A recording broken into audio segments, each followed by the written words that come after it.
episode, #001, very first episode, and look at that joint effort. See, I screwed it though, because now you've got two slates going on different. There you go, teamwork. Right off the bat. That's what this industry is all about. Tails on Griffin. Woo! So here we are. Literally the very first episode. Literally. With the one, the only. At least that's all that we know of. Gabrielle Rogers. Hello. And Craig Griffin, this is the Craig Griffin universe. Very first episode. And can I say, most sincerely, from the absolute very bottom of my heart, from what Dennis Leary described as the cockles of my heart in asshole, can I just say it is an absolute true honour and a true privilege to have you as the first guest. As I was saying before we got rolling, you were kind of my dream guest. You were one that was like, I'm going to have to get a few episodes under the belt and then ask you. And then I was like, you know what? Fuck it. Let's just go for it. Let's just get the best on first. Aren't you lucky that I'm easier than you thought? Oh, so true. I could have told you that. I mean, loads of people could have told you that. Well, but you had to find out for yourself. I don't listen to the gossip. I thought it was just gossip. There you go. I do. I sound really interesting in the gossip. I'm scandalous in the gossip. So, look, I as I said, I just want this to be a conversation, and it's not planned, that's what you want it to be. Well, that's what I want it to be. How it ends up, who knows? Consent's important. Is that what I want? Yeah. Well, do I want it to be just a conversation, or am I here for a fight? Well, okay. Look, a fight's good. I mean, hey, if we're going to go down the reality TV road. Producers on standby. You know what he said about you when you were in the bathroom. Exactly. But we'll have to do some of those shots, like on the American soapies where we back to camera and just stand there. Yeah. Or whispering. I like whispering behind doors, like sort of just. He said that he wants to leave the show, and we need to leave before he leaves. Because, what do we do? Hi, everybody. I always used to love doing that on set, and you'd be mic'd up, and you'd be like, "Why are they all looking at us?" Yes, it's because they can hear everything that you say. Okay. I guess the starting place for me is where we first met. Because it's your universe. Well, and see, that's a good point you've started on. The name implies it's all about me. It's the Craig Griffin universe. Mm-hmm. The opposite is actually true. It's like the universe is like everything else that's happening around me. Mm-hmm. So it's kind of a way of saying everything else out there that's not me is what the show's about. Nice. It's not so much it's all about me because I'm the star. I don't know, but because you, as the artist, you're necessarily in it. Wow, I have to be. You're making judgment calls. What sort of universe would it be? What sort of universe would get me in and say, sit down and let's have a chat? Your universe is unusual. It is. It's an interesting and unusual thing. It is, very much so. I'm happy to be in it. Oh, that's awesome. I really am. I'm so stoked. It is indeed an honour and a privilege to be able to sit down. I don't know what I did to deserve that, but I'll take it. Well, that's exactly what we're going to talk about. Okay. Do you realise it is, I don't know exactly what day, but it's 10 years that we met. It's our 10-year friend anniversary, or what they call online the friendiversary. Wow. Yeah, I do believe that. Now, was it at the Hub Studio or was it at ComicCon? It was ComicCon. Look at you. Which Comic? Was it Brisbane or Sydney? It was Brisbane. It was 2015. Wow. I had a Halloween party that year, which I went as Wolverine, Hugh Jackman's Wolverine. Nice. And I'm like, that could be a good thing for Comic-Con. I'd never been to a Comic-Con. I've got to go to a Comic-Con, and it just ended up being that year. I'm like, well, I've already got the costume. I already had all of the gear, and I had it nailed. Nice. Everything was actually more or less, what he wore in the show. So I'm like, cool. So I go along to the Comic-Con in Brisbane, got to ride off Hugh Jackman's coattails and, ride off his success, which was fantastic because everyone's like, oh, can you get a photo with my child? And I'm like, yeah, okay, sure, why not? I was loving it. Yeah. So I guess, look, long story short, they had the booths set up. You could go along and talk to different people. So I've looked through the list and I'm like, Andrew Jack. I'm like, that's going to be cool. And, the Star Wars thing and the Hobbit thing and all of that. And it was around that time I had only been in in doing the acting thing for maybe a year. So it was about 2014 when I first started. 2013, I was kind of having a bit of an awakening and looking at the entertainment industry. 2014, I actually started to do some training and got serious about it. Then by 2015, the way it came about is part of my acting course done through the Warehouse Workshop, which you know very well. On the Gold Coast. On the Gold Coast at Helensvale. So good. Yeah, so good. Brilliant, yeah. And as part of that, we had to do basically a show reel, and one of those was an animation. So we had the footage to Nemo that we then had to voice over just as part of the course. And it's funny how, you know, things work out. People were more excited about it than I was. They're like, oh, this is going to be brilliant. Craig, we've got you playing the two sharks from Nemo. Perfect. And I'm like, oh, yeah, no, that'll be okay. And, like, they were all more excited about it than I was. It's like the role you were meant to play. I'm like, oh, okay, we'll give that a go. So I did that, and I'm like, wow, that was so much fun. And I'm like, I'd never really thought about the voiceover side of things. And I'm like, cool, I'll look more into that. So ended up, you know, looked online, found the course through the voice booth. That was all cool, enrolled in that, hadn't yet started. Back to ComicCon, go along to ComicCon. Hey, let's go and meet Andrew Jack. Here's his fantastic assistant. And the way it just worked out, you naturally gravitate to people. I mean, naturally, I was talking to Andrew Jack. Like, he was the one I was there to talk to. Sure. And, you know, I was quickly talking to Andrew Jack. The person that I was with at the time ended up talking to Andrew, and I ended up talking to you. And you know, what do you do? I've just, you know, want to be an actor, you know, and just started looking at voiceover. And that obviously pricked your ears up. You're like, oh, okay. I'm like, yeah, look, I've just enrolled in this course. And you're like, oh, okay, what's the course? Who's that through? I'm like, oh, it's the Voice Booth in Brisbane. And you're like, I think I'm actually teaching that course. I'm like, really? Is that next Saturday? And I'm like, really? You sure? You're like, yeah, I'm pretty sure I am. That's the one in Brisbane. Yeah, I'm like, yeah. I'm like, you were like, yeah, I'm actually teaching that. I'm like, like, and again, serendipity, fate, the universe stepping in. It's like, how bizarre is that? And that's it. Like, you and I were off chatting all about this and that. And, and I remember something you said that really stuck with me, and even in the lead up to today, it was sort of, you know, you play things back in your head. And you were like, look, I know so many people in the industry that have been doing it for a long time, have a lot of training, supposedly the best, and in some cases they're no better than people that are just in it, that are passionate, that have just started but are passionate about it, whether or they do or don't have natural talent. And you're like, you know, just jump in and give it a red hot go. Hard work will outwin talent any day. Every time, yeah. And so, look, I guess the long story short was, you know, I got into voiceover, was a voice actor for quite a lot of years, and had a really good career at it. Loved it. It was so much fun, you know. And, you know, made some coin out of it, met some great people, did a lot of work. And even now I pop up all the time for people in all kinds of, like, corporate videos, website explainers. I did an American computer game. There's all kinds of things that are, like, you know, a character in a computer game? Yeah, yeah. Fun. It was like I was playing all these Australian soldiers. Right. And so I had to do all these, like, get down, come on, get digger, down. Let's go. Come on, digger. Oh, man. Over there. Yeah. And they're like, can you do a New Zealand accent? I'm like, sure. They're only just over the pond. We'll give that a go. We can culturally appropriate that. Yeah, we'll do that. So, no, that was a lot of fun. But, yeah, that was where we first met. And 10 years ago. Yeah, 10 years ago. That's wild. 10-year friendiversary. See, I keep remembering like last night we're just shy. So the 31st of March, well, that's 5 sentences retracted there. Just went right, pulled it right back. Yes. Sorry for those of you that are playing along, listening to some kind of transcript. That makes no sense.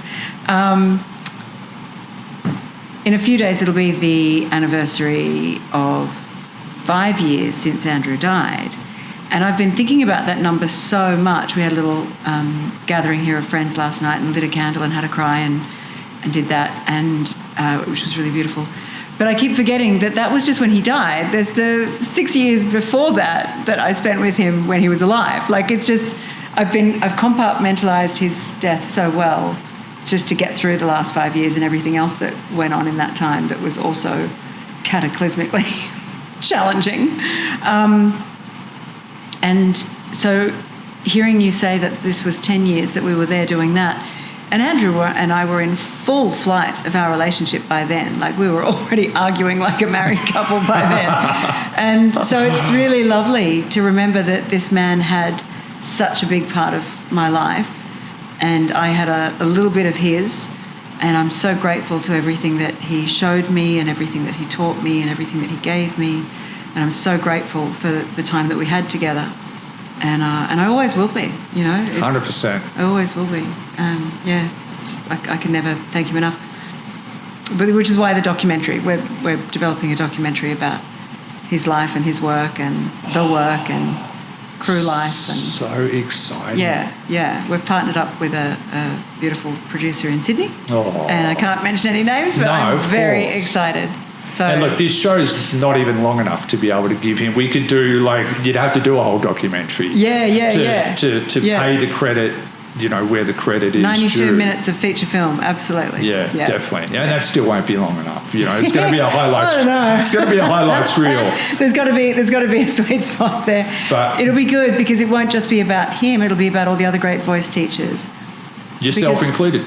Well, I'll be there by default because I'm the one carrying the roadmap. So I'm just like, look over here, and that's going to be great because as an academically inclined person, not an academic, but I like me a book and a library, and I like to nerd out on anything. The things that I'm interested in for sure. So to just sort of trace the lineage and the etymology, for want of a better term, of the voice teachers, and because most of them hide behind their work so beautifully. They're so talk about cast support and codependence, like so good at serving others. But voice teachers will publish a great book, but try and get a good interview with them, and it's not easy. They're very reclusive like that, and so even more so with dialect coaches in the film industry, they just don't want to be interviewed. No. And we barely go to rap parties, which is a shame because rap parties are hilarious. But there is something kind of almost like covert Secret Service operation about not wanting to be known or something, and I think that that's great. And I can understand it for them on a personal level, but because my experience with Andrew was so acute, and the shock and the chaos of it all was so acute, there is for me a need to go, okay, before I shuffle off the mortal coil, I want it witnessed. Cicely Berry, Kristen Linklater, Barbara Hausman, all these incredible teachers, Gwyneth Thorburn, let's just go on and into the great, Sarah Shepherd, all these incredible coaches, Jill McCulloch. I want Tim Monick, I want them celebrated, I want it documented in one place. These people make actors better. These people provide a service that was noble enough to be well paid, and they were well taken care of, and they were well respected when they were at work.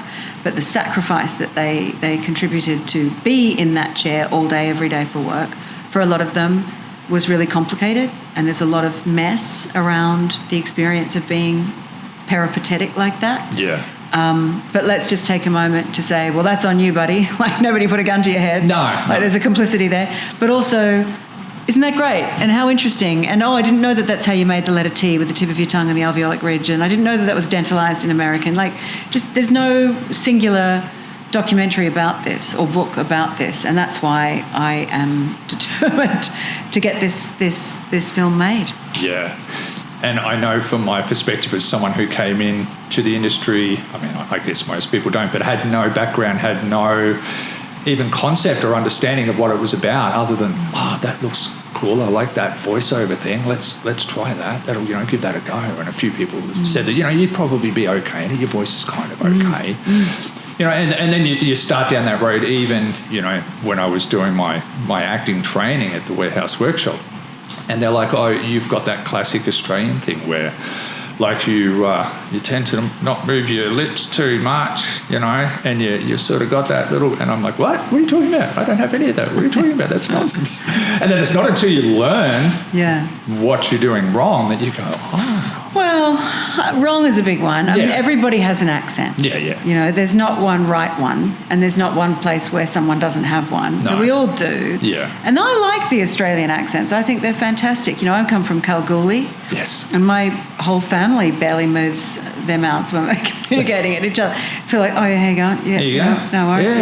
Yeah. You know, and it's charming in its own really strange and crazy way. And it's like they're joking. It's hot, so we have to be efficient. So we don't move our lips, and we try and string as many words together as we can. Yep. So it's not how are you going? It's there you go. There you go. There you go. Yeah. Good. Little effort, maximum impact. Doesn't have maximum impact though. I'm not so sure.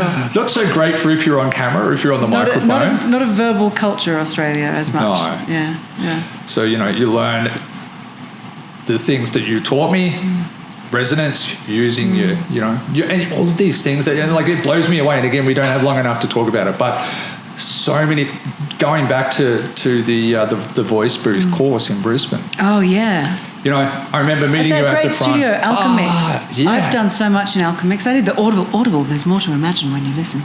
I did the Audible campaign in Alchemix. I hope I'm allowed to say that.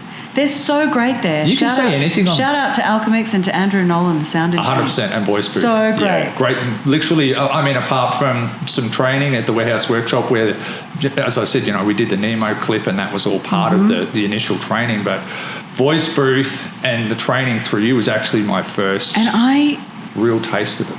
I'm sorry to interrupt, but I get so excited about this. I've been in this game since I was 14 years old.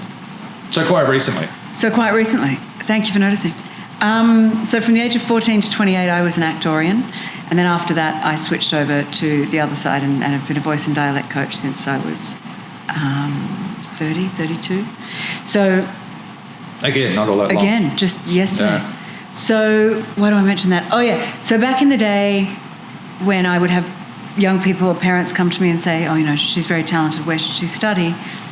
The answer that I gave was very different then to the answer that I give now, because so much has changed. Yeah. And now I am just as likely, if not more likely, to suggest, especially to someone who's already quite obviously committed and capable and talented, however you measure that,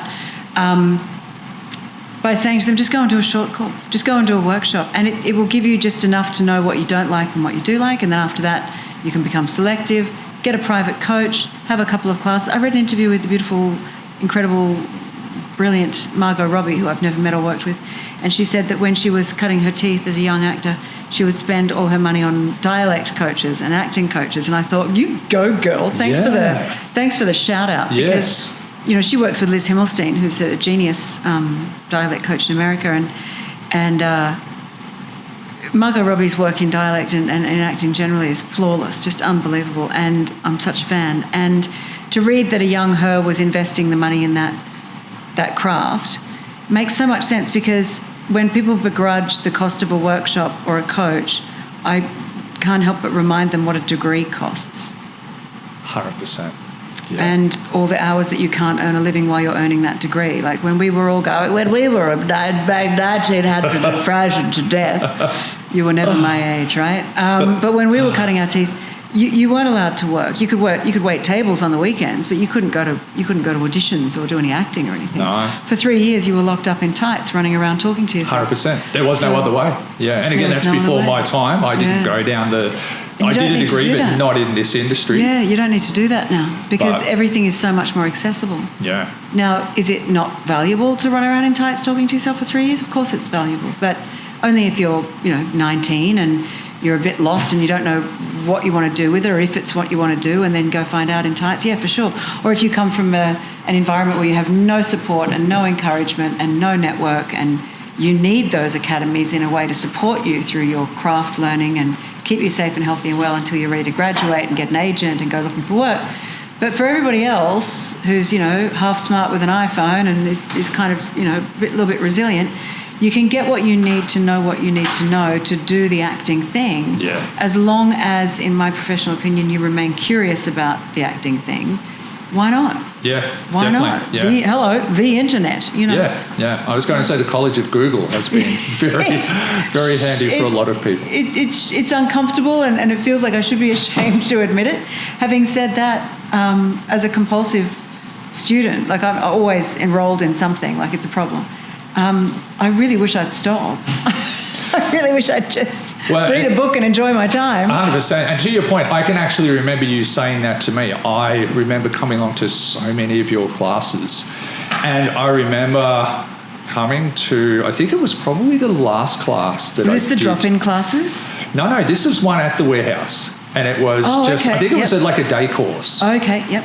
And it was one that you and Andrew Jack did together. Oh, yeah, that was rare. We only did one or two of those. And And oh, look, it that was magic. We loved that. Goosebumps sticks with me. Yeah. It's one of those days that I'm like, I could never have seen that coming. But it sticks with you. Some days really stick with you.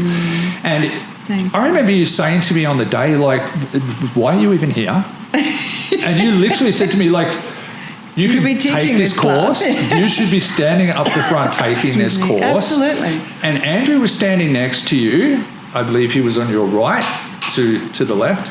And he actually paused and he looked at you and he said, "You're probably fine. It's, because he loves it, because he's doing what he loves doing." I'm like, yeah, for sure. I'm just You're getting emotional. I am. I hadn't planned on that. Just You're getting emotional. About how Andrew great for you. What is the emotion that you're feeling right now? Just happiness, just joy, just the blessing of having had the chance to work with him and you on the same day at the same time. It's a bit like having the crazy mum and dad experience. It was, very much so. And, just a day that you just never saw coming, that you never have known about. And, such, I guess, a compliment to have you say, well, why are you even here? What are you doing here? Like, you should be teaching this course. Why don't we go? Andrew will go and let Craig do the, you could be. And he was saying it's like, because he loves it, because he's passionate about it, because he wants to have as much experience and as much training and as much to do with it as he can. And he's like, that's what it's all about. Like, that's the crux of it there. Plenty of people go, I want to be an actor. It's the whole Tony Soprano thing. Everyone wants to be a gangster until it's time to do gangster shit. And it's the same thing with acting. Everyone wants to be an actor until it's time to do actor shit. And then it's you can't eat any calories for the next 3 years. You have to do all these stunts and things. What do you mean? I have to work and train and do all these courses and you have to go to bed. You have to go to bed at 5 p.m. because you're waking up at 2:30. Yeah, but you never do. You go to bed at 1:30. You get up at 2. Wake up at 2:30 and you can't eat any calories, and then they throw you out of the plane. Yeah, it's great. 100%. But yeah, that was a day that you're just having the privilege again of, the honour and privilege of working with you both, and just, it didn't matter how many times I'd done a course, just the amount of things that you can learn.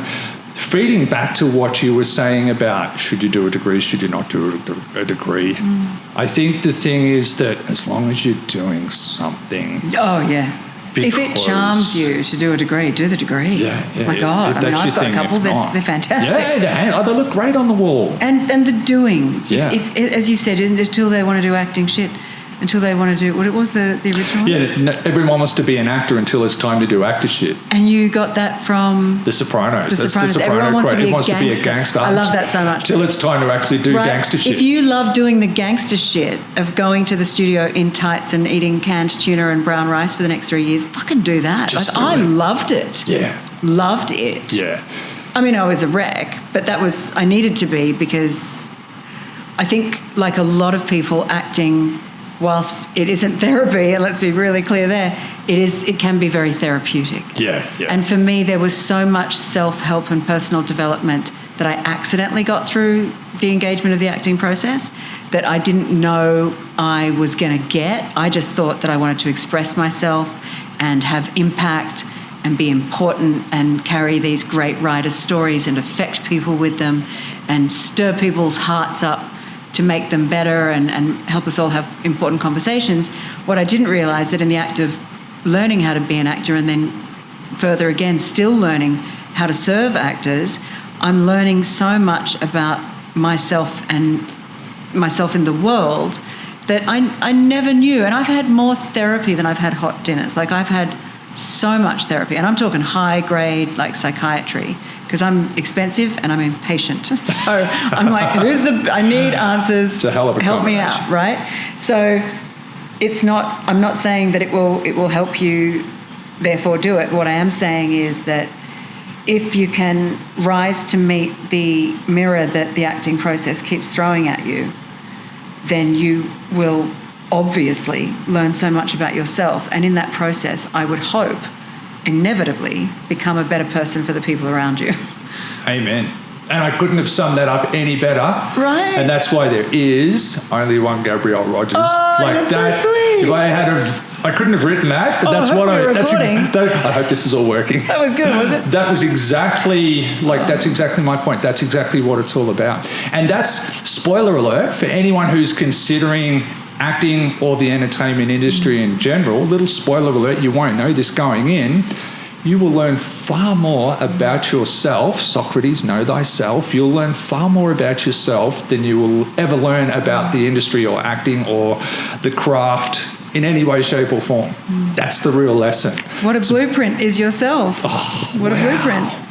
And those lessons you will carry with you forever. Yeah. You know, those little things that you will learn along the way, you will carry into everything you do. Even if you don't stay in the industry, if you go into something different, you'll carry that with you forever. I think that's really valuable information too for a lot of people who are like a bit lost in terms of wanting a hobby and not really sure, and well, I'm 38, should I really, isn't that for kids? Or if there is an appropriate environment for you to explore safely the acting process, whether it's on scene work on a script or an amateur theatre company, or actually an amateur theatre company is far more hectic than just a polite little workshop with a scene in it. That's much more contained.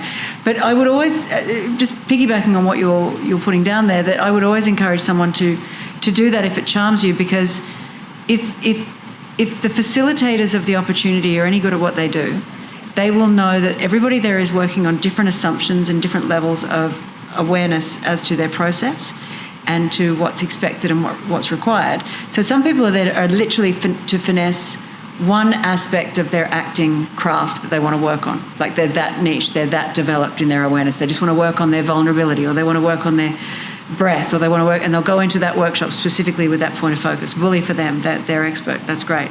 Others will come in going, I have no idea, it's just that my niece said that they do these courses and I just thought I'd give it a go. And there is a bit of a slur term in the offerings field, because I've worked in the offices that deliver these things, and I've provided, the delivery of these courses for a number of institutions over the decades that I've been working in this field. And there is a slur word that is used called entertrainment. And it's a very apt term. It is as it sounds. It's like, look, we've got 26 11-year-olds on a Saturday for 4 hours. 2 of them might be actors. The rest of them, their parents just don't want to deal with them, and they've got the money to drop them off here in the hope that they'll get off their phones for 3.5 hours. Yeah. So you've got to work to that as well. Now, you can imagine that's putting oneself in a very vulnerable position of like, well, if I'm as an adult going to something and enrolling in a workshop, what am I dealing with and who am I in all of this? And the answer is, for me, who cares? Have fun. Yeah. Go learn a thing. Yeah. And I am so grateful and so lucky that I get to watch people fail and try all the time as a coach, on Zoom all weekend, on film sets all the time, correcting an actor because he's literally mispronounced a word in his own language. Like he just couldn't read it right and he got the whole meaning wrong, and it should be hugely embarrassing for him in this moment, and handling it and just getting up and brushing your knees off and doing it all over again. That resilience and that playfulness, because they're not screen works, they're screen plays, right? That playfulness, that irreverence is, I think, so useful and unquantifiably helpful in any person's experience of what it is to be a human, to go and play with other humans who you've never met before in a contextually really appropriate and safe way, with the writing of the greatest writers of all time to get you where you want to go, which is clean expression of pure emotion. Who doesn't 100%. Want to do that? Exactly. Who doesn't want to say, it was me and I loved it? Who doesn't want to say, you're fired? Who doesn't want to say, I'm sorry? With all that gravitas of a great writer building up to that moment, and to have that vocal invitation, that facility, that allowance, that literally, it's your line, it's your line, it's your line. And you've got to say that devastating thing. What a gift. Yeah. What a gift. Michelle and I were only talking about this yesterday, of the inner child, and as an adult tapping into being a child and playing. That's what it is. It's that ability to be able to play, and if you're really lucky, you'll be able to do it in front of other people. If you're even luckier, someone might even pay you to do it. And if you're really super lucky, you might even make enough money to actually live off. They're extreme examples. There's a lot of luck involved. But just that ability to play and have fun and to experience that. And I think they're the things you don't see coming. For me, they were the things that it was like, I think the big thing for me was like, okay, actors are the best liars, you know. Actors are the ones that can pretend the best. Oh, if only it was so. But yeah. And it's like probably day one, you're like, okay, the first thing you need to know is that it's all about you being truthful. And honest and open. You're like, wait, hang on, am I in the right room? I came here for pathological lying. What are you talking about? Thing? Vulnerability and accessing my what do you mean I have to be open and honest and authentic and what?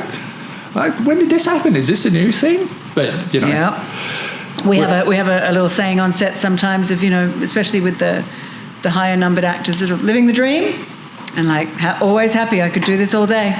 Because like they'll be in, you know, 6 hours of prosthetics and hot or cold and can't eat and for all the different reasons, like literally can't get food in their mouths with all that prosthetic and stuff, and you know, so uncomfortable and tired, and you'll just say, how are we going? And they'll just go, I could do this all day. Loving Big it. smile on the face. Yeah. Because yes, it's hard, but we signed up for this, right? That's the complicity of no one's got a gun to your head. There are other jobs, there are other ways to make a living, there are other ways of expressing yourself.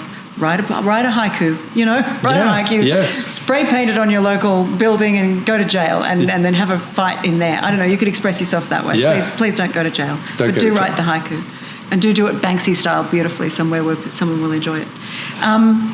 But no, I've lost my train of thought. Old people on a Sunday. Sorry, it's gone. It's gone. Lazy Sunday Just afternoon. Just like that, it's gone. You were saying about how people have that ability to, you know, no one's holding a gun to their head. Oh yeah, thank you. They're doing it. Thank you. Yeah, just to say that, like, yeah, look, if it is fun, and you mentioned playfulness and fun, and I don't disagree with that at all. I'm right there for that. That's the good stuff. And I love actors for being such gooses. Like we can be really silly. Yeah. And you know, because I'm not an actor anymore, but you know, I hang out in the sidelines and we just muck about a lot of the time. Yeah, actor adjacent. Hashtag. But there's also the invitation to be incredibly serious, you know, and acting can be an incredibly serious experience in the sense that it feels very Team America, and I can feel myself getting set up.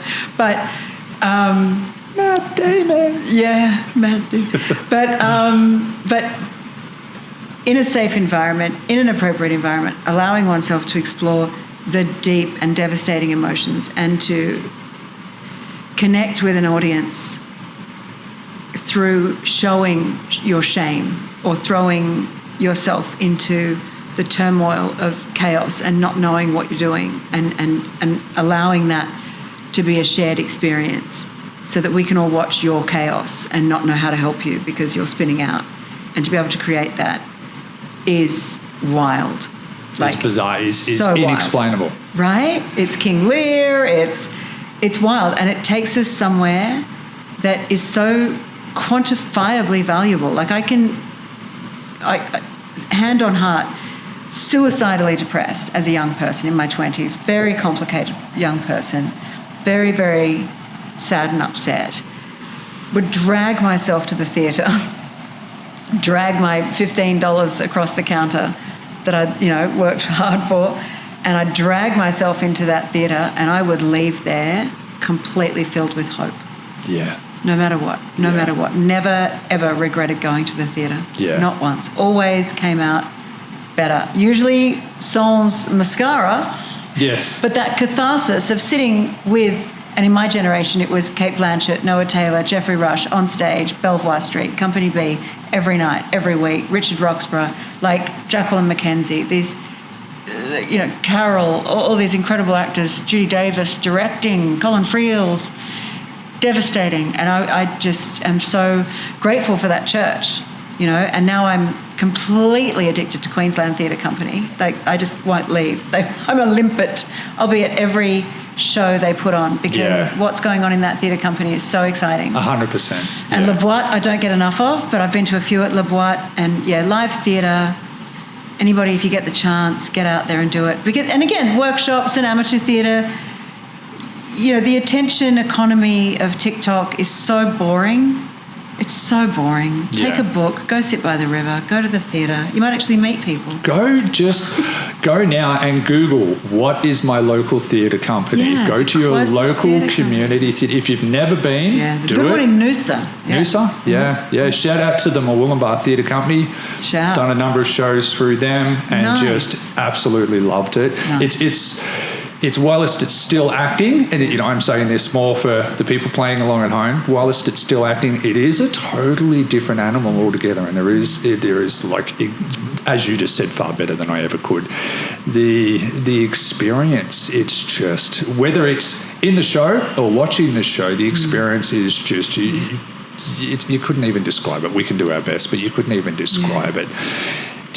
And it's essentially... We are changed. Definitely, It's that connection. It's that human... You cannot be not affected being in the space with somebody who's going through the most extraordinary story, and you get to bear witness. 100%. And it's exactly like, I'm not even fit to carry your bags out to the car, let alone any of the greats that you've mentioned. Excuse me. However, I carry what my we're own trying... bags. Well, it's that's... all good. Yeah, exactly. Travel light. We have to. We'll get there.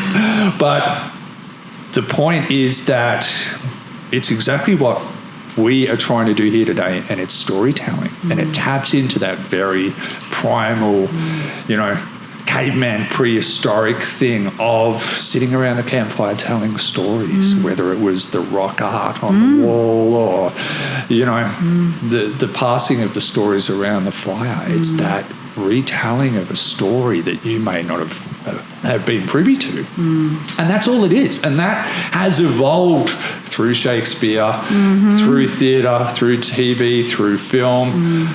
Not so much through TikTok. I like watching the people shuffling.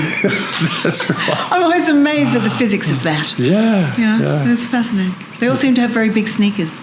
And they've all got 6 fingers now, thanks to AI. I'm not sure what that's all about. And they become flaming peacocks and morph into crocodiles. And very strange. Yeah, I try not to go there. But I guess that's what if people watching that aren't in the industry and don't have that first-hand experience of it, then I hope they get even just a glimpse of understanding what that feels like, what that's about. And I think that's perhaps why, this is almost contradictory to what we were just saying.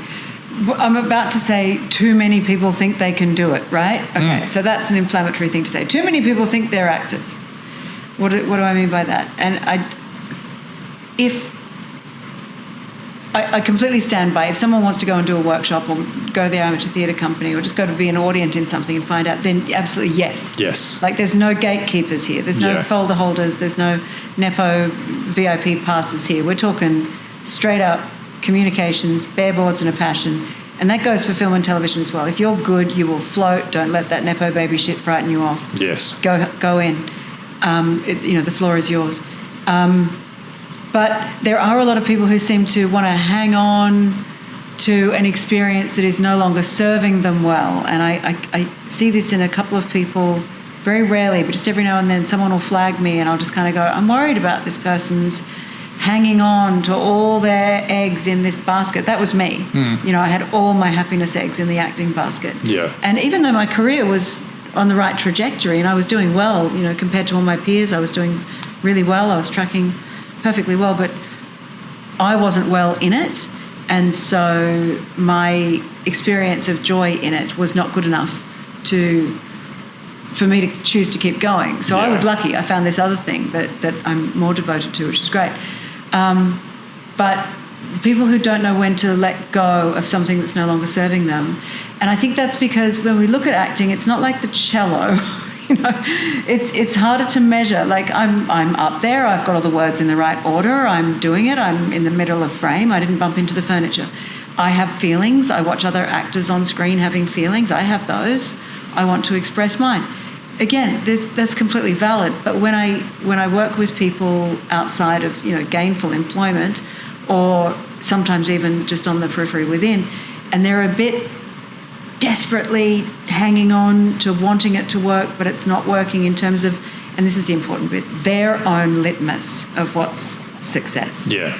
So for me, even though I was doing really well compared to my peers, it wasn't good enough for me. Yeah. So I had to go and throw that whole shaboo in the air and effectively start from scratch and start a whole new career. Yeah. And it took me 8 years to really show traction there.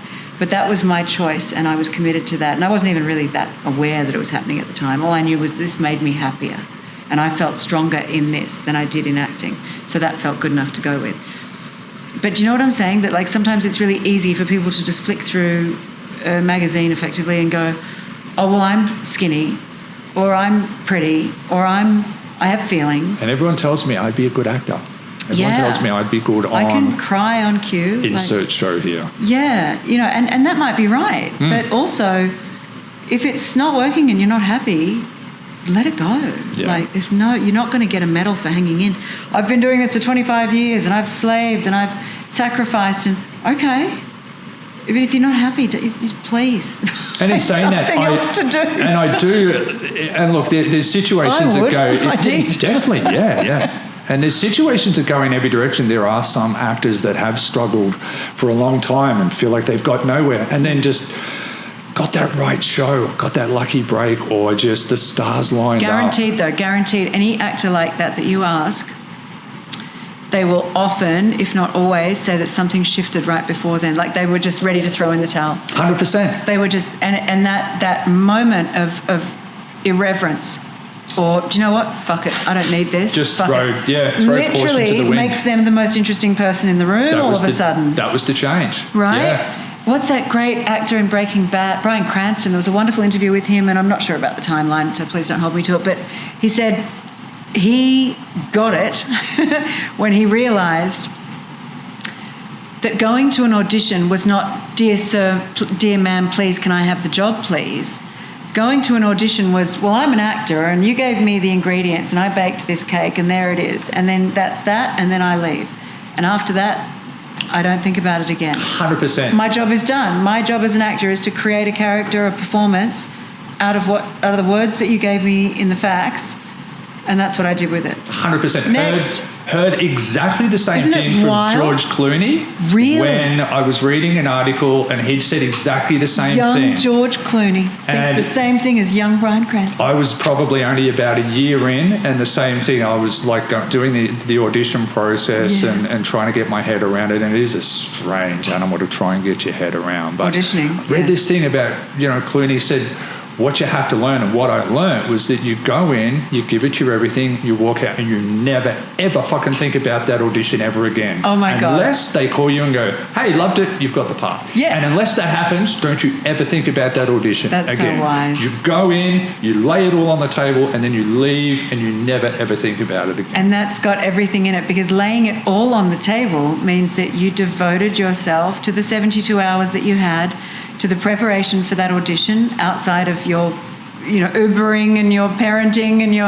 and you commit to it, and you do the preparation, and you get the lighting right, and you make sure the microphones are working, and you try and get some sleep and eat a nutrient or whatever is required, and then you get it in the can, and then you deliver it, then it's done. It's not like I'm just not going to get, but like that healthy, what do they call it? Sexy indifference. What do they call it on that great Smartless podcast with Jason Bateman, Will Arnett and Sean Hayes? It's one of my favourite podcasts in the world.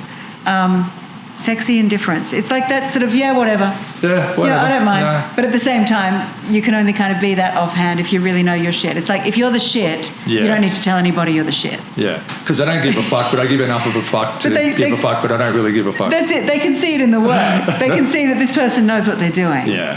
Yeah, 100%. And that's a thrilling moment to get to in one's craft, because then one can choose, do I want to keep doing this? Yeah. Or am I, like Noah Taylor, going to get another tattoo because I'm quitting the industry again?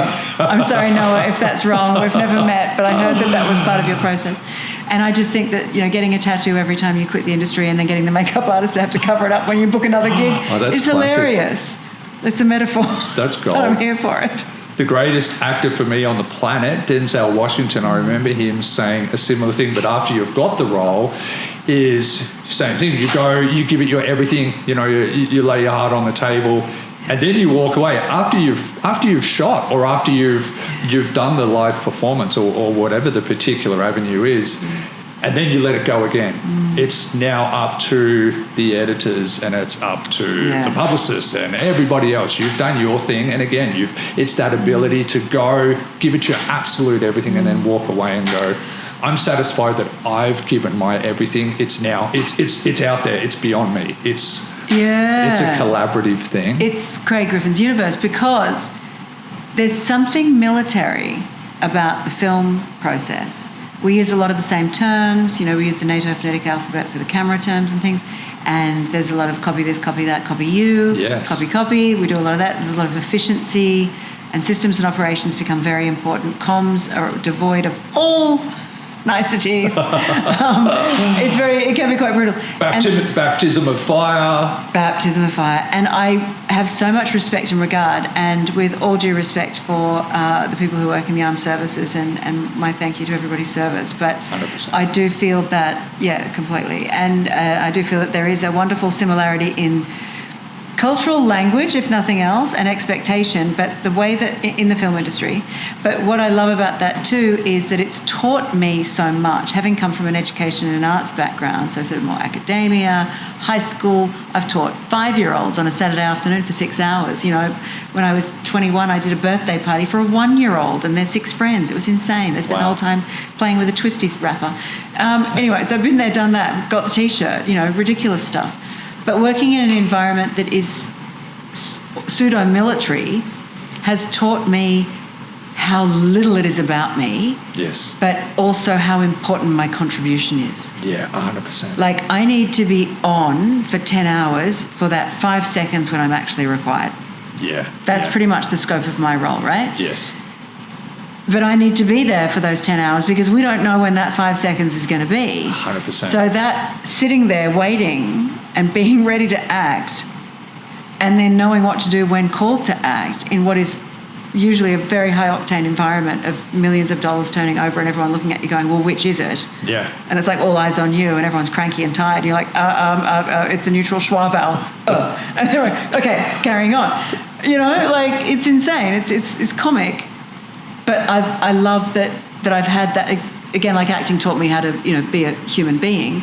Working in film has taught me how to be a worker. Yes. It's taught me how to work with others because I do not work well with others. I'm terrible at it. I've been working for myself as a freelance artist since I could get away with it, because I've just never been particularly pleasant to work with, and I think that's I disagree 100%. Oh, try me in an office sitch. Like, I'm a very insecure and sounds like an entertainer to me. Vulnerable, paranoid, overthinker, codependent type who worries that she's not doing a good enough job and that everything's her fault. So that's great for somebody who needs to be on standby for 5 seconds for 10 hours. Like, it's all my fault. I have to be ready for that 5 seconds. Like, really good, really useful. But all day, every day in an office environment, that's exhausting. Yeah. Like, women especially at work, in workplaces, tend to just find me exhausting because I don't know what I'm doing. I don't know how to fill time. So when I'm on set for 10 hours, being used for 5 seconds, I will speak so little to other people. And so many people are having little conversations, or they've got a little department and they're hanging out and they're doing their thing. And we've all got to be quiet because we're rolling, right? But you can have little moments throughout the day of conversation. I'm just this nerd with my face in my laptop and my phone. I've got 2 to 3 sets of headphones going.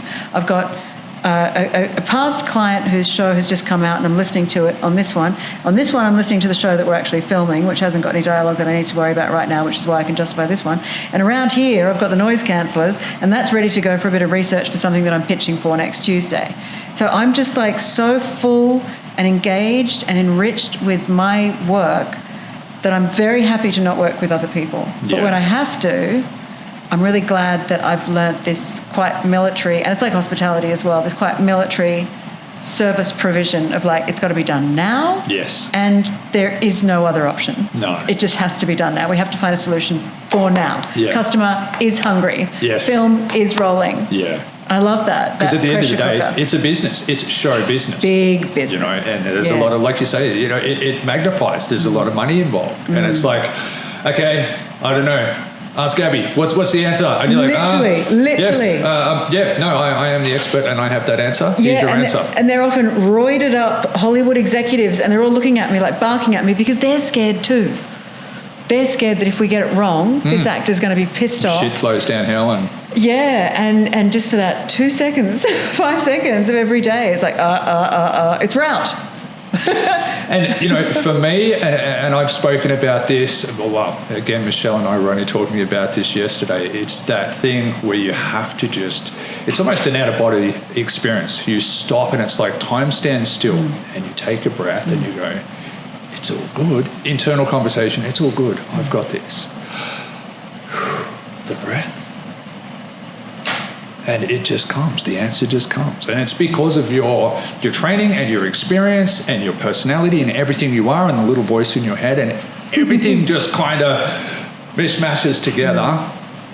And it just... And the 3 microphones and the 4 dictionaries that I've got on my phone. Craig Griffin Universe texting you to be on the show. I love it. But that's why I love engagement with anybody that's interested in the things that I'm also interested in, because I will always learn something in that. And again, just like that little nerd, like I was that girl in the library every lunchtime. Yeah. You know, while the other girls were out doing ponies and I just thought they were so cute and so wonderful, but I just felt safer and more comfortable with books. And I've always been very passionate about poetry and literature, and I do think it's a changing, well, I mean, we know it's a changing craft. Like, poetry may not ever be enjoyed the way that it used to be enjoyed. Oh, now they call it rap songs. Well, yeah, and that's good stuff too, right? Yeah. But because of, you know, that thing called the internet and AI and stuff, which, you know, I'm aware exists and is really useful, and I use it every day at work, but I do think it does... there is a possibility of the diminishment of believing anything anymore. Yeah. Like if somebody attributes a great quote to Sir Anthony Hopkins, I don't believe that Sir Anthony Hopkins said that. No. I have no reason. I've met Sir Anthony. He's a beautiful human being. Yeah. But I'm not going to assume that because the internet told me he said this amazing thing about boundaries and the people in your life, that he wrote that. I hope he did. Yeah. Because it's wonderful. Exactly. And I love reading it on my feed, and that's great. Yeah. But now that I don't do social media, praise Goddess, I just have to assume that whatever I'm getting on my phone is a lie. Yeah, exactly. That's a good starting point. Right? And if I cross-reference enough references that I trust, and that's good because that leads me down academia to get to sort of like, well, like, what are your sources? Is it peer-reviewed? And I think at my stage in my life and my career, I need to be that person. Yeah. That can't just say, well, of course it's true, I saw it on Facebook. It was on the internet. I have to go and do the research and the due diligence.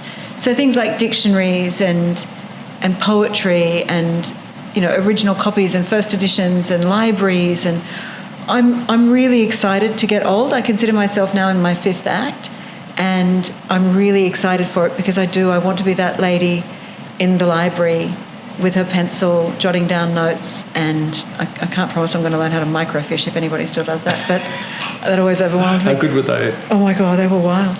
But if I'm saying anything, it is that the spoken word, poetry, language, literature, it's not an affectation for me. It's always been comfort and solace and excitement and bliss and joy and windows outside of, you know, for me, what was a very lucky and lovely but, you know, dysfunctional and depressed kind of upbringing. You know, a lot of people in my family were pretty unhappy, and that rubs off on you. And so like I'm you say, glad. it does become therapy, you know, and you don't even realise that. It's there is that whole side of it because you are learning about yourself, you're learning about other people, you're hearing other perspectives. And pulling apart, even like with characters, you're pulling apart who that character is and what it's about, and whether it's you stepping into the shoes of that character or watching someone else do it, or learning that there is a process of stepping into a character, the things that you learn from that and carry with you, you never even saw coming. Yeah, you know? What's me, what's not me, what do I think about that? You know, there's this great, Dr. Mark Seaton again is this wonderful professional in our field who's interested in performing arts healthcare. And he has a paper called Post-Traumatic Stress Disorder. Do you know, fascinating. I'm not going to claim that I invented that term, but if anyone wants to go back as far as 2014, you will see that I used that term, especially when I was doing live theatre shows. Okay. I would actually use that term. I'd like to know when he first started using that. Yeah, you guys need to connect. I'll connect I would you. actually use that. It's probably even a hashtag out there, but it's that feeling of finishing a show when you've spent not only weekends, but most of the nights through the week, rehearsing, talking with people, going through what the character's about, what's your take on this, what's your take on that, and you pour your everything in, especially if it's a theatre show, if it's a production, then it's a very short but very intense window. Yeah. You know, it could be 8 to 12 weeks of just everything, and you're living with these people, like it's everything. Yeah. And then it just stops. Curtain call, last show, and it's gone. And I actually use that exact term, that post-traumatic stress disorder. It's totally like that. I call it post-show blues. Yeah, 100%. I call it post-show blues. And it is so important to honour yourself in that. So one of the things that I find so interesting about people that work in our areas as agents, as performers, as coaches, as teachers of the arts that are the performance kinds, is this idea that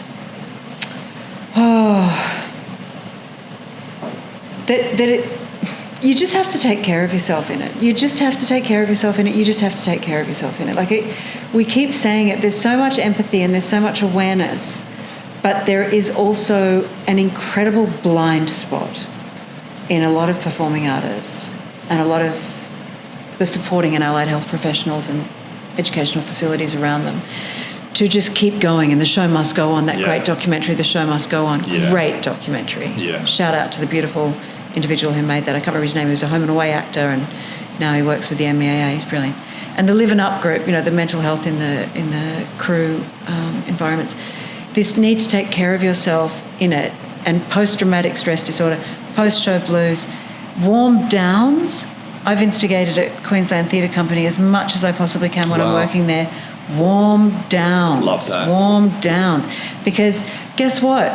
You're doing an Ibsen play, and the adrenaline by the final sequence, when she puts the gun somewhere, you're up here, and then we just go, we're going to let you listen to the foyer, your mother-in-law, some alcohol and a Turkish kebab. No, I don't think so. Now, thankfully, these professionals all know this, but it's lovely for them to have that gentle reminder while you're taking your makeup off. That is so cool.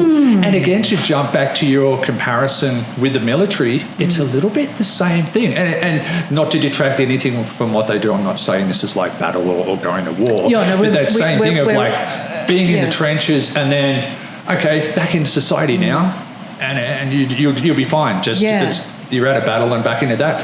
Yeah, the showmans. And again, I really appreciate that you're respecting and honouring the fact that we're using the military experience as a metaphor, and that's all. And again, we're trying to be really respectful in that space. 100%, definitely. But that same thing. But yes, it is that thing of and I think showmance is healthy too. So the military analogy is good, and also the relationship analogy is good. And of course, in a post-Me Too, post-Time's Up era, we have to be really careful about the language we use here, because I don't want to be inappropriate in any way. But it's a bit like having a relationship. You're just the showmance. It's like, oh my God, we're just like, everybody knows everybody loves everybody, everything's great for 3 months, and then you don't see each other again. Yes. And then you see each other maybe on the next show, or just seriously never again. And then you read in the paper that person died, or has run off with your first wife, or all kinds of stuff goes on. And it's this really healthy, boring, normal now in the professional industries that I'm experiencing, where, because I cut my teeth in a time before Me Too and Time's Up where it was still pretty crazy. Yeah. And now it is so healthy and so great and so professional and appropriate. And I'm really proud to be a part of the industry that was a part of that movement that made that happen. That's resulted in where we are now. Right, really helpful stuff. And of course, that pendulum is going to keep swinging away like humans do. But the idea of it being hard when the show finishes, it's like a breakup. It's like, you know, but we were doing so well. Like, why does it have to end? Yes, it wasn't me. Yeah, and I remember like day 3 after a close, you know, walking home, shoes in hand, head full of champagne, closing night, 5 a.m. Absolutely, from the Judgment Bar in Sydney's Taylor Square, you know, having closed at the Darlinghurst Theatre Company or Bondi Pavilion. Just sad. Yeah. Just so sad. Like, I don't want it to end. You hear that story of rock stars when the tour's over and they go home and they're wondering, asking where the driver is or what time their call is. Bono's wife puts him in a hotel in Dublin for 2 weeks. Smart girl. Smart girl. And that's the thing too, like that sort of diva narcissism of sort of like dropping your wet towel in the floor and wondering why your sandwich isn't the way you want it. That's a whole other conversation. Yeah. Please take all of the red and the blue M&Ms out of my bowl. Right, and they've got a really good excuse for that because they said if we see that you haven't paid attention to that, then you haven't paid attention to the safety protocols. So yes. So I get it. It's all good. Yeah. I mean, we're so lucky, Craig. I'm so lucky to have met you. I'm so lucky to have met Andrew. I'm so lucky to have met most of the people that I've been able to work with and learn from and with. And in this 5th act of mine, I'm looking forward to creating more easy deliverable ways like the documentary to be able to say to people, it's this. And then leave it on people's plate to go looking for more. Yeah. Because my hours of being able to deliver that content are starting to wane. I'm starting to get really tired. I'm starting to get really old. And I don't ever want to phone it in. I don't ever want to be doing it just for the coin. And you couldn't if you wanted to. Well, to be honest, I'm a pretty you good wouldn't liar. say that about yourself. No, you wouldn't say that about yourself, but as someone who knows you relatively well, has trained with you, you couldn't do that if you wanted to. And can I just say, on that exact point... I'm going to take that as the compliment that I suspect it was intended to be. 100%. Yeah, look, 100%. As someone who's had the privilege, and I know that you wouldn't say this about yourself, but as someone who has had that privilege of knowing you, of training with you, is knowing you as a person, is that you bring so much of yourself that's far beyond what you train people. And like the gifts that you have are truly those, are gifts. Your ability to have this knowledge, pass it on to other people is an absolute, really, really super rare gift that very few people have. To have the ability, 100%, to have the ability beyond that to do that thing of being a really rare teacher and a rare person that can actually connect with people. It's I've gone totally blank on it. The Robin Williams film, Stand Up on the Desk and Get the Different Perspective. What was... Oh, Captain, My Captain. Yes. Walt Whitman's I Cry My Almighty Yorp. Dead Poets Society. Dead Poets Society. Yeah. For me, you very much had that role of being one of those teachers that people don't even see coming. They go, oh, yeah, like, okay, she's standing next to Andrew Jack, must half know her stuff. But then... And I think the key to it is your personality is you. It's what makes you. Sure, you've got these gifts, but it's the you part that really makes it stick. And that's the sort of thing you'd never say about yourself, and you probably may or may not even be able to see yourself. But to have the privilege of someone who's trained under you and to have seen all that firsthand, it's a true gift. And if anyone can experience that with you or with any great teacher in or out of the entertainment industry, like that stuff sticks with you. It's like that teacher in primary school. You might have had one that Miss Dawson, you too. Mine was Mrs. Lenny. Mrs. Lenny in Northern Territory in Darwin. She was like, one of those really rare people, and it sticks with you. Yeah. Greg McMillan, when I was at TAFE, 100%. It's that you go in and you come out a totally different person and you never even saw it coming. It's chemical, man. It's chemical. 100%. Look, it was the same thing. I don't think we've touched enough on the legend that is and was Andrew Jack, but exactly the same thing. He would hate that and love it at the same time. Yeah, 100%. I think he would love and hate it at the same time. Because he was one of those guys who would never publish or want anything said about him or anything. But when I said, oh, look, I'm writing a biography, he was like, oh, good, I've got some thoughts and I've got a title.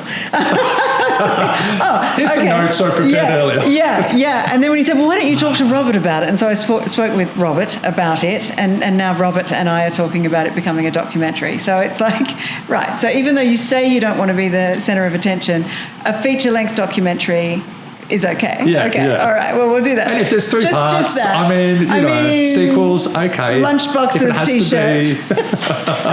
Get the key ring. For a voice documentary, lunchboxes.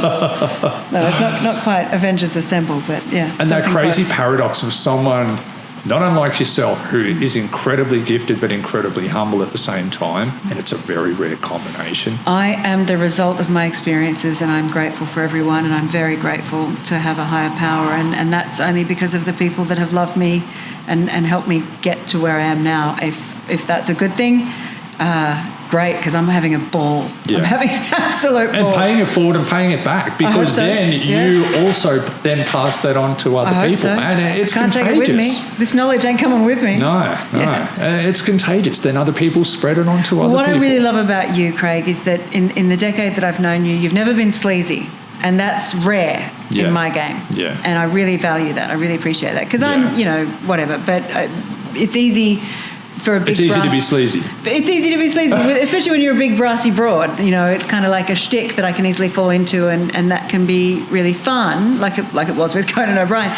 But then in the real life, some people think that that's kind of licensed to be sleazy. It's like, oh no, dude, we're playing. That's the game. It's not. That's for the cameras. This is not real. No. Right? Like we're all going home to our wives now. Yes. So I really value that you've never been that guy, and I really value, and feel free to edit that out because that's completely inappropriate. No, I really appreciate that. Again, I take that as a compliment. It is. It's sad that it has to be, said, but it's true. And I really value the fact that you're a voice nerd. You're a voice nerd, Craig.